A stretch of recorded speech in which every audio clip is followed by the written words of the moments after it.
NCP নেতা নাসিরুদ্দিন পাটোয়ারিকে নতুন করে পরিচয় করে দেওয়ার কোনো কারণ নেই। গত ১৭ মাসে তিনি বাংলাদেশের রীতিমতো কিংবদন্তিতে রূপান্তরিত হয়েছেন। আমি ভদ্রলোককে কখনো সামনাসামনি দেখিনি।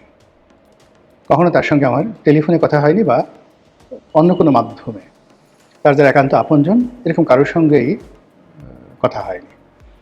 তিনি কোত্থেকে এলেন, আবার কোথায় যাবেন, তিনি কি করছেন, তার সংসার কিভাবে চলছে, তার বাড়ি কোথায়, লেখাপড়া করেছেন কোথায়, কিংবা তাকে কেন ডার্বি নাসির বলা হয় তাও আমি জানি না। কিন্তু গত ১৭ মাসে তিনি যে বিতর্কগুলো তৈরি করেছেন, গত ১৭ মাসে তিনি যে বিদ্রোহ করেছেন, বিপ্লব করেছেন, এটা আগামীতে ইতিহাস হয়ে থাকবে। আমি জানি না তার পরিণতি কী বা তিনি রাজনীতিতে কীভাবে সাস্টেইন করবেন। কিন্তু যে জায়গাগুলোতে তিনি হাত দিয়েছেন এবং তার যে ওয়ে অফ ওয়ার্কিং, যেভাবে তিনি কাজ করে যাচ্ছেন, এটি আমাদের রাজনীতিতে ইতিপূর্বে কখনোই ঘটেনি।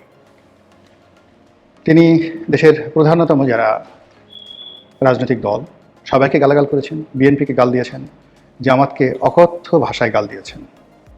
আবার সেই জামাতের সঙ্গে এখন তার হৃদ্যতা।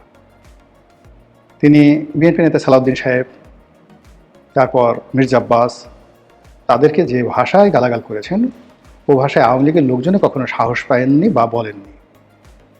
সালাউদ্দিন সাহেব দীর্ঘদিন ধরে, মানে বিএনপি নেতা সালাউদ্দিন আহমেদ, তিনি দীর্ঘদিন ধরে কক্সবাজারের রাজনীতি নিয়ন্ত্রণ করেন সেই ১৯৯১ সন থেকে। তো দীর্ঘদিন যখন এরকম একটা এলাকা যেখানে চোরাকারবারি আছে, গরু চুরি আছে, অস্ত্র চোরাকারবারি আছে, মাদক ব্যবসা আছে, চিংড়ি ঘের আছে, বেশ্যাবৃত্তি আছে, তারপর বড় বড় যে 5 স্টার হোটেলগুলো সেখানে ক্যাসিনো আছে, জুয়া আছে, মদ আছে, আর এই জিনিসগুলো তো কেন্দ্র করে একটা আন্ডারওয়ার্ল্ড আছে। আর সেই আন্ডারওয়ার্ল্ডের নেতা যদি ৯১ সন থেকে কোনো একটি ব্যক্তি এলাকার প্রধান রাজনৈতিক ব্যক্তি হন, তবে আপনি ইচ্ছে করলে তার বিরুদ্ধে সব অভিযোগ আনতে পারেন। ধীরে ধীরে ধীরে ধীরে যে এই লোক এই কাজ করে বলতে পারবেন। এর কারণ হলো তিনি তো সবারই নেতা। তো সেই অর্থে কক্সবাজারে আসলে গত ৯১ থেকে আজ অবধি কত বছর হলো? ২৫ আর ১০, ৩৫ বছর। তো গত ৩৫ বছরে সালাউদ্দিন সাহেবের মতো এত মানে পরিচিত, এত বিখ্যাত কোনো নেতা ওই অঞ্চলে আসেননি। আর এই গত ১৭ মাস ধরে তিনি শুধুমাত্র কক্সবাজার নয়, কক্সবাজারের সঙ্গে সঙ্গে পুরো পার্বত্য এলাকা, তার সঙ্গে বৃহত্তর চট্টগ্রাম, মানে ফেনী নদীর ওপার থেকে যদি আপনি ধরেন সেটা নোয়াখালী, তারপর চট্টগ্রাম, রাঙামাটি, খাগড়াছড়ি, বান্দরবন, কক্সবাজার, এই পুরো এলাকার অঘোষিত সম্রাট তিনি এখন গত ১৭ মাসে। এখানের যত ব্যবসা বাণিজ্য বলেন, যত ব্যবসায়ী বলেন, যত চোরাকারবারি বলেন, যত অলিয়া উলিয়া গাউস কুতুব বলেন, পীর মাশায়েখ বলেন, মাদ্রাসা বলেন, সালাউদ্দিন সাহেবকে সালাম না দিয়ে কেউ তার কর্মঘণ্টা শুরু করতে পারবেন না। এখানে ইস্পাহানি গ্রুপ বলেন, এস আলম বলেন, পিকে গ্রুপ বলেন, বাংলাদেশের বৃহত্তম যে গ্রুপগুলো আছেন, পোর্ট বলেন, যা কিছু রয়েছে, কাস্টমস বলেন, যেহেতু তিনি প্রধান রাজনৈতিক নেতা এই মুহূর্তে বাংলাদেশের, তাকে সবাই সালাম করেন। এখন এই মানুষটির বিরুদ্ধে দুঃশব্দ করার ক্ষমতা বাংলাদেশের কারোরই ছিল না বা এখনও নেই, কেবলমাত্র নাসিরুদ্দিন পাটোয়ারি ছাড়া। তা আমি তো অবাক যে পাটোয়ারির এত সাহস হলো কী করে। এরপর তিনি আবার ঢাকার সবচেয়ে বড় মাস্তান, গডফাদার বলেন, প্রভাবশালী নেতা বলেন, ক্যাডার বাহিনী যারা নিয়ে পোষেন, মানে এই মুহূর্তে মির্জা আব্বাসের চাইতে বড় মাস্তান আর ঢাকা শহরে নেই। একটা সময় মির্জা আব্বাসের সাথে কন্টেম্পোরারি সাদেক হোসেন খোকাকে কল্পনা করা হতো, আর খোকা এবং মির্জা আব্বাসের অভ্যুদয়ের আগে এখানে মোস্তফা মহসিন মন্টু, তারা এই ঢাকার আন্ডারওয়ার্ল্ড নিয়ন্ত্রণ করতেন এবং তার বিভিন্ন, যেমন হান্নান ছিল, লিয়াকত ছিল, আরঙ্গ ছিল, কিন্তু তাদের গ্র্যান্ড লিডার ছিলেন মোস্তফা মহসিন মন্টু। এনিওয়ে, এখন তারা কেউ নাই, মির্জা আব্বাসই এই ঢাকা শহরের হর্তাকর্তা। তো সেই মির্জা আব্বাসকে এখন নাসিরুদ্দিন পাটোয়ারি আক্রমণ করেছেন, তার জীবন তছনছ করে দিচ্ছেন, এমন কোনো কথা নেই তাকে বলা হচ্ছে না। তার বাড়ির সামনে গিয়ে স্লোগান দিচ্ছেন, বাড়ির সামনে গিয়ে মিছিল করছেন, কুক বলছেন, বিভিন্ন মানুষ যারা মির্জা আব্বাসের সমর্থক তাদেরকে টিটকারি করছেন, আর একা একা বীরের মতো ঘুরে বেড়াচ্ছেন। আমার কাছে তো ভীষণ রকম অবাক লাগে, এত অবাক লাগে যেটা বলার মতো নয়। বাপাকে আমি নাসিরুদ্দিন পাটোয়ারির মতো এইভাবে আসলে পারবো না। যাই হোক, আমার ধারণা ছিল যে মির্জা আব্বাস বা সালাউদ্দিন সাহেব বা জামাতের আমির জামাত এর মধ্যেই সীমাবদ্ধ থাকবেন, তিনি আর বাড়বেন না। কিন্তু হঠাৎ করে দেখলাম যে তিনি তারেক রহমান সাহেবকে নিয়েও বিতর্ক শুরু করেছেন। যেন তেন বিতর্ক নয়, টিটকারি কাকে বলে। তারেক রহমান সাহেব প্যান্ট ইন করে ভদ্রলোক সেজে বাংলাদেশে এসেছিলেন, এখন তিনি তার প্যান্ট খুলে গেছে, তিনি এই ইন ছেড়ে দিয়েছেন। ইন ছেড়ে দিয়ে তারপরে তিনি এখন ইন করা ছাড়া শার্ট পরে ঘুরে বেড়াচ্ছেন। কতগুলো জঘন্য কথা আপনি চিন্তা করেন। অনেক সময় মানুষ, আমরা যখন ইন করি তখন চেইন লাগানো থাকে, তারপরে আমাদের যে পিছনের সাইডের যে সেলাই, প্যান্টের সেলাই, এগুলো সব টাইট থাকে। এরপর আরও অনেক কিছু, মানে আমাদের নাভির নিচ থেকে একেবারে নিতম্ব পর্যন্ত যে অংশটুকু আচ্ছাদিত থাকে, এখানে নিখুঁত অবস্থায় থাকে যখন আমরা ইন করি। আর যখন আমরা ইন খুলে ফেলি তখন আমরা রিল্যাক্স হয়ে যাই, অত সিরিয়াসনেস থাকে না। আবার অন্য যে ঘটনা হয়, কোনো কারণে আমাদের বসতে গিয়ে যদি পেছনের সেলাই খুলে যায়, আমাদের চেইনটা যদি হঠাৎ করে না লাগে, তখন আমরা সেই পরিস্থিতি সামাল দেওয়ার জন্য ইন করা বন্ধ করে সেই শার্ট আমরা বাইরে বের করে ফেলি।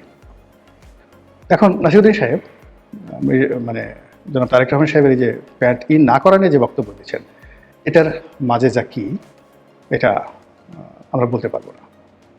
ইতিমধ্যে তাকে লন্ডনী মুফতি বলে জামাতের পক্ষ থেকে টিটকারি করা হয়েছে। সম্ভবত নাসিরুদ্দিন পাটোয়ারিও এই লন্ডন থেকে এসে তিনি কী কাজকর্ম করেছেন এগুলো নিয়ে তিনি টুকটাক কিছু কথাবার্তা বলেছেন।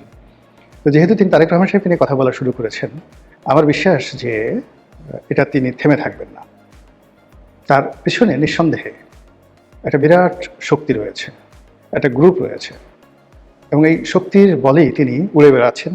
এটা হতে পারে আমেরিকা, হতে পারে হতে পারে পিনাকি, হতে পারে ইলিয়াস, হতে পারে জামাত, এনি বডি। একটা বৃহত্তর শক্তি তার মধ্যে রয়েছে। নচেত এত নির্ভার, এত দ্বিধাসংকোচহীন এবং এত সহজ সরল স্বাভাবিক অবস্থায় তিনি রাত বিরেতে ঘুরতে পারেন না। তিনি পুরো বিএনপির যে জীবনকে তছনছ করেছেন। আর এখন তারেক রহমান সাহেবকে আক্রমণ করার মাধ্যমে তারেক রহমান সাহেব একেবারে কলিজার মধ্যে হাত দিয়েছেন। আমি নিশ্চিত যে নাসিরুদ্দিন পাটোয়ারি যতক্ষণ না পর্যন্ত তারেক রহমান সাহেবের সাথে তার একটা নেগোসিয়েশন না হবে, তিনি তার মুখ বন্ধ করবেন না। এটা আমার কেন মনে হলো যে আমার কয়েকদিন আগে তার একজন খুব ঘনিষ্ঠ লোকের সাথে আমার কথা হলো। তো আমি তাকে খুব আশ্চর্য জিজ্ঞেস করলাম যে জনাব নাসিরুদ্দিন পাটোয়ারি এই কাজগুলো করেন কীভাবে। তো সে বলল যে তার একটা স্টাইল আছে, সে কাউকে প্রথমে গালি দেয়, এরপর গালি দিয়ে তার সঙ্গে তার বন্ধুত্ব হয়। যেমন সালাউদ্দিন সাহেবকে সে গালি দিয়েছে, গালি দিয়ে আবার সালাউদ্দিন সাহেবকে টেলিফোন করেছে, ভাই আপনি কোথায় আছেন, আপনার বাসায় খাবো। তো সালাউদ্দিন সাহেব বলেছে, তুমি নাসিরের কাজ কী করলা, তুমি আমার সঙ্গে এই ধরনের কথাবার্তা বললা কেন। এরপরে তাদের দুজনের সাথে একটা ভালো খাতির হয়ে গেছে। এখন আর সালাউদ্দিন সাহেব সম্পর্কে তিনি বলেন না। মির্জা আব্বাসকে গালাগালি করে আবার বলে যে ভাই আপনি বড় মানুষ, আপনাকে গালাগালি না করলে আমি কিভাবে খাবো, আমি কিভাবে চলবো, আমার রাজনীতি আছে নাকি, আপনাকে গালাগালি করেই তো আমি এই পর্যায়ে আছি। আব্বাস সাহেব বলতে গেলে বেকুব হয়ে যান। তারপরে আব্বাস সাহেব তাকে বাসায় বিরিয়ানির দাওয়াত দেন বা মোরগ পোলাওয়ের দাওয়াত দেন। আবার তখন সেটাকে নিয়ে সে টিটকারি বলে যে আমাকে মোরগ পোলাওয়ের দাওয়াত দিছে, আমি ওই বিষ খেতে যাব না। সে এমনি যে ডেঞ্জারাস লোক, আমাকে যদি বাসার মধ্যে ঢুকিয়ে গুম করে দেয়, কুত্তা দিয়ে কামড়ায়, একথা বলে না, আমি নিজে নিজে বললাম আর কি। যেহেতু তার অনেক নাম করা জার্মান শেফার্ড কুকুর রয়েছে, খুবই হিংস্র, মানে মির্জা আব্বাসের যে কুকুর ভীষণ রকম হিংস্র, এবং ঢাকা শহরে এরকম হিংস্র জার্মান শেফার্ড নাই। তো ওটা সে টিটকারি করছে যে যদি সেই কুকুর দিয়ে কামড় দেয়, আমাকে যদি ওখানে বসে বিষ খাওয়ায়, আমাকে যদি মেরে ফেলে, আমার তো কিছু করার থাকবে না, আমি ওই ফাঁদে পা দেবো না। তো দিস ইজ হিজ স্টাইল। এটা বঙ্গবন্ধুরও ছিল। বঙ্গবন্ধু সেই 50-এর দশকেই নাসিরুদ্দিন পাটোয়ারির বয়সী ছিলেন। তিনি এইভাবে যে শহরে যেতেন, সেই শহরে যে সবচেয়ে কর্তা ব্যক্তি তাকে আচ্ছা মতো গালাগাল করতেন। যেমন খুলনা গেলেন, খানের ছবিকে গালাগালি করে একা রীতিমতো অস্থির, পরে ফোন করে বলে যে আমি আপনার বাসায় খাবো, এবং তার জন্য বিরাট আয়োজন হলো। একই অবস্থায় নারায়ণগঞ্জে তিনি গেলেন, নারায়ণগঞ্জে তৎকালীন যিনি নেতা ছিলেন মুসলিম লীগের, তাকে খুব গালাগাল করলেন। আবার রাতে গিয়ে দেখা গেল মুসলিম লীগের সেই ঘরে গিয়ে খাওয়া দাওয়া করলেন। এখন নাসিরুদ্দিন পাটোয়ারি কি বঙ্গবন্ধু হতে চাচ্ছেন? তার উদ্দেশ্যটা কি, এটা এখনো বোঝা যাচ্ছে না। এরপর আরেকটা ঘটনা শুনলাম যে তিনি নেত্রকোনায় গেছেন। নেত্রকোনায় গিয়ে তিনি লুৎফুজ্জামান বাবুরকে ফোন করছেন, ভাই আপনার এখানে আসছি। চাচা বলছে নাকি ভাই বলছে জানি না, বলছে চাচা আপনার এখানে আসছি, তো এখানে তো অনেক সুন্দর মিষ্টি পাওয়া যায়, বালিশ মিষ্টি পাওয়া যায়, তো আপনার বাসায় কোথায়, সেখানে আসবো, মিষ্টি খাওয়াবেন। তো লুৎফুজ্জামান বাবুর বলে যে বাবা আমি তো এখন ঢাকাতে, তোমাকে কীভাবে মিষ্টি খাওয়াই, আমি বলে দিচ্ছি, তোমাকে মিষ্টি পৌঁছে দিচ্ছে। হেই লুৎফুজ্জামান বাবু সাহেব তাকে 1 বস্তা বালিশ মিষ্টি পাঠিয়ে দিয়েছেন বলে আমি ওই যে ভদ্রলোকের সঙ্গে কথা বললাম তিনি বললেন।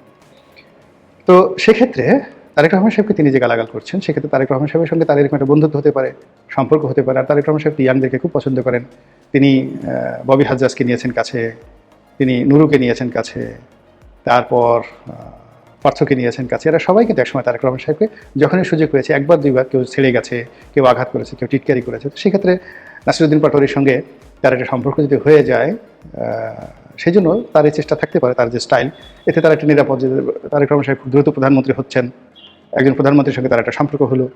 আর যদি সম্পর্কটা না হয়, তাহলে তারেক রহমান সাহেবকে গালাগালি করে তিনি এরকম একটা পরিস্থিতির সৃষ্টি করলেন যে আগামীতে তার কোনো রকম ক্ষয়ক্ষতি হলে সরাসরি দেশ জাতি তারেক রহমান সাহেবকে দায়ী করতে পারবে যে তারেক রহমান সাহেবই আসলে এই কাজটি করেছে। তো তারেক রহমান সাহেব এবং তার যারা লোকজন আছে, নাসিরুদ্দিন পাটোয়ারিকে কীভাবে হ্যান্ডেল করবেন আই ডোন্ট নো। কিন্তু যদি এখানে হ্যান্ডেল না থামে, তিনি তারেক রহমান সাহেবকে যেভাবে আক্রমণ করছেন, এটা থেমে থাকবে না।